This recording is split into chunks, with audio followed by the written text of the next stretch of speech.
The miracle of God is in every atom of creation. How this body works is so astonishing. We just take it for granted.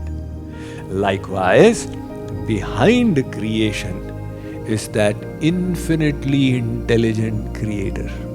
And he says, know me to be the ability in humans. Supposing you don't realize that the ability is coming from somewhere and he puts the switch off, then the ability is withdrawn. Now you realize, my God, that energy is coming from him. Previously, Sri Krishna said that everything is a manifestation of his energies. So practically, he is everything that exists. And now, he is illustrating it through graphic examples. So he says, in water, you can perceive me as the taste. The identifying quality of water is taste. It's very interesting, but solids, supposing you dry your tongue completely and place a solid, you will experience no taste. It is when your saliva melts or dissolves the solid that the taste comes. So taste is because of liquids, it is in liquids. Sri Krishna says, know me as that taste. And he says, in the Vedic mantras, now the Vedic mantras are imbued with divine knowledge. They are the knowledge potency of God. And every Vedic mantra has a bij or a seed to it. Kling or Om, etc. Reem. Amongst these, the most popular is Om as the bij or the seed of the Vedic mantras. Om Purnamada Purnamidam Purnat Purnamudachyate Purnasya Purnamadaya Purnameva Vashishyate. So the mantra is there, and the essence is coming out with the seed, which is the Om. So it's just a way of revealing his glories. Now you take one bowl of mashed potatoes and you add salt to it. Do you add one bowl of salt to it? No. You just add 1 teaspoon of salt and the taste comes up. It's not the quantity, but a little bit is adding the quality to it. So likewise, when you see some distinctive quality somewhere, know it to be the potency of God manifesting there. So for example, he says, Prabhasmi Shashi Suryayo. I am the radiance of the sun and the moon. Now the moon has such radiance, it lights up the night sky. But this radiance of the moon has been arranged by God from the sun. And how is the radiance coming in the sun? The energy being emitted is equal to millions of nuclear power plants working at the same time. Millions of nuclear power plants would emit those many billions of watts of energy every second. And it's all happening perfectly. Now we have heard of the Chernobyl nuclear disaster.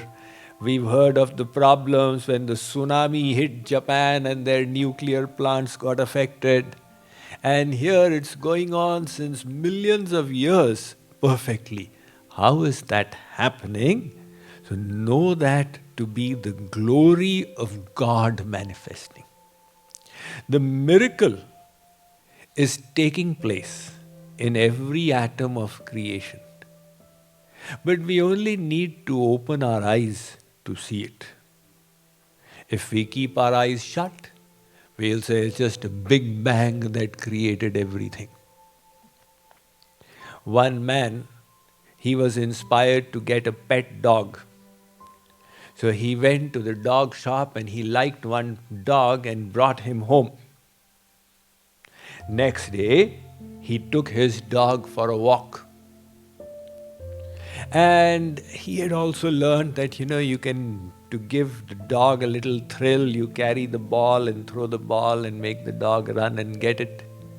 So he threw the ball into the park, the dog ran and brought it, he threw it in the garden, the dog ran, and then there was a lake, he threw the ball into the lake. The dog started running on top of the water and retrieved the ball and brought it back. This guy could not believe his eyes. Am I seeing rightly? Ha! He took the ball and threw it again. The dog repeated. It was walking on the water, running. He tried a third time. Wow! I've got a miracle dog out here. So he wanted to impress or share his thrill with his neighbor. So he went and knocked at his neighbor's door and join me for a walk today. I've got a dog. So the neighbor also joined him. They started walking. And when they reached the lake, without telling the neighbor what the miracle was, he took the ball and threw it onto the lake. The dog ran as before, retrieved the ball and brought it back. He looked at his neighbor. The neighbor will be startled. But the neighbor didn't blink an eyelid. So he tried it again. Again the neighbor looked as if everything is normal. He tried it a third time.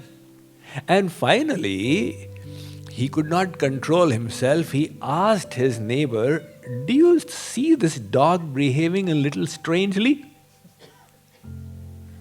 The neighbor said, "I see this stupid dog doesn't know how to swim." The miracle is happening right before his eyes, but if he doesn't want to see it, what to do? Likewise, the miracle of God is in every atom of creation. How this body works is so astonishing. We just take it for granted. 37 trillion cells. And every cell is like a universe. Now, biologists would go and they would study a cell for 10 years and still say that I don't know much about the cell. Because Francis Collins, who is presently the director of the National Institute of Health in Washington, he was also the head of the first human genome project. So the scientists of the world got together and created a team. And Francis Collins was the head of the team to decode the human genome. And after years of work, for the first time when it got decoded, that was the 1990s, so Bill Clinton took the stage to announce, along with Francis Collins, that we have now decoded. Nowadays it's done more easily, etc. That was the first time. And subsequently, Francis Collins wrote this book, Language of God. It just came into my hand, somebody gave it to me and I read it. He says that after this scientific success, now I should have been in a position to say that there is no God, we ourselves are playing God. However, my faith in God has only got enhanced. And why? The human genome is so complex, he says. If you start writing it on A4 size sheets, those sheets would stack up to the height of Washington Monument.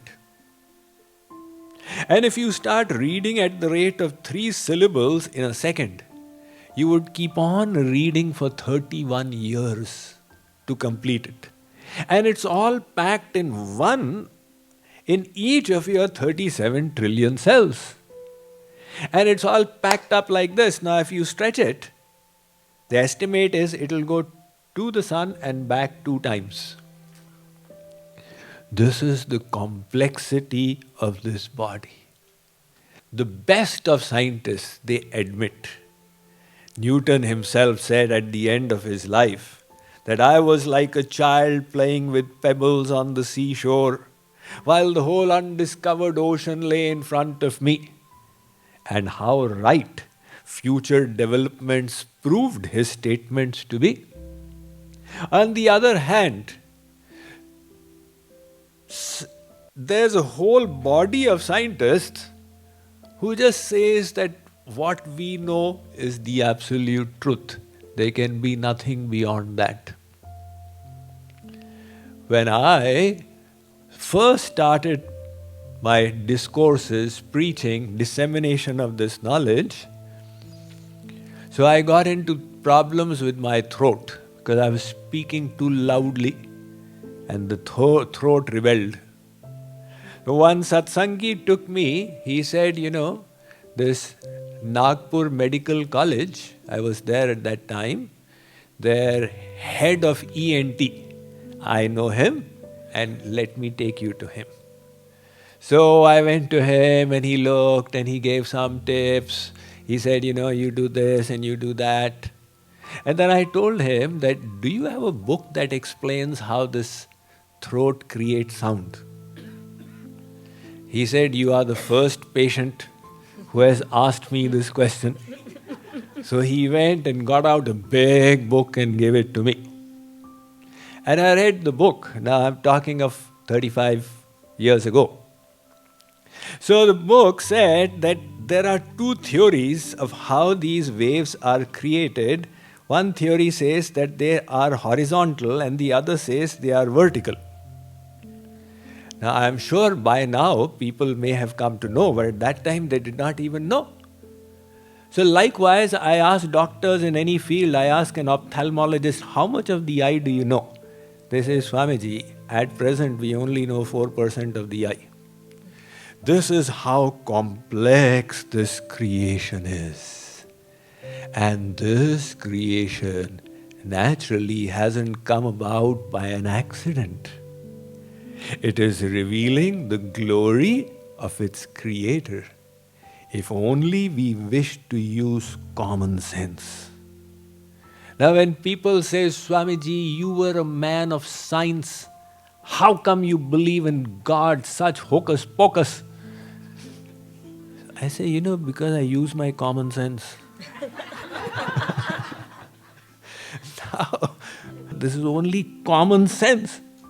Now you say, don't use your common sense. Okay, but if you use a little bit of it, you say, my God, what an astonishing creation. It has a divine intellect behind it. Now you cannot say that, the works of William Shakespeare got created because of a big bang in a typewriter shop. In the olden days, we used to have those typewriters where you had to press the keys. And it had the rider, so then you had to put it back again and cut. So it used to be called a typewriter shop. You go there, I need this to be typed. So somebody says that last night there was an explosion in my typewriter shop. So by chance the right keys kept getting pressed. And when the whole the line got complete, by chance the rider returned to its original place. And then again by chance those keep getting pressed. And then when the whole paper was complete, by chance it flew off and another paper reached there by chance. And this continued happening by accident. In the morning when I arrived, then the complete works of William Shakespeare were stacked up there. Now even the biggest stretch of imagination cannot make that seem credible to us. Likewise, behind the creation is that infinitely intelligent creator. So, he is revealing to us through these verses how we can perceive his presence. And he says, know me to be the ability in humans. So we get these abilities to do something. And we say, oh my God. And then the ability, we say, supposing you don't realize that the ability is coming from somewhere, and he puts the switch off, then the ability is withdrawn. Now you realize, my God. So there's the story in the Vedas that in the Devasura Sangram, when the Devatas became proud, and Bhagavan manifested as a light, and Agni accosted him and said, who are you? So Bhagavan said, who are you? He said, I am Agni Dev. By my abilities, I can incinerate not just Yosemite Valley, the whole of this creation. So Bhagavan said, really? Bhagavan put a straw in front of him, a dried piece of grass. All right, burn this. So Agni looked at it and said, what kind of a joke is it? Burn this. So it's like telling, big khali that kill a mosquito. So Agni started increasing his temperature now to billions of degrees centigrade. And at that red heat, he moved forward and God switched off the power source. So Agni cooled down now. He's going towards absolute zero, saying, oh, who has turned off the heat? Give me some comforters. I'm feeling cold. The ability was withdrawn. Likewise, we all have this experience. God can enhance our abilities, withdraw it. That energy is coming from Him. Let's feel His presence in everything.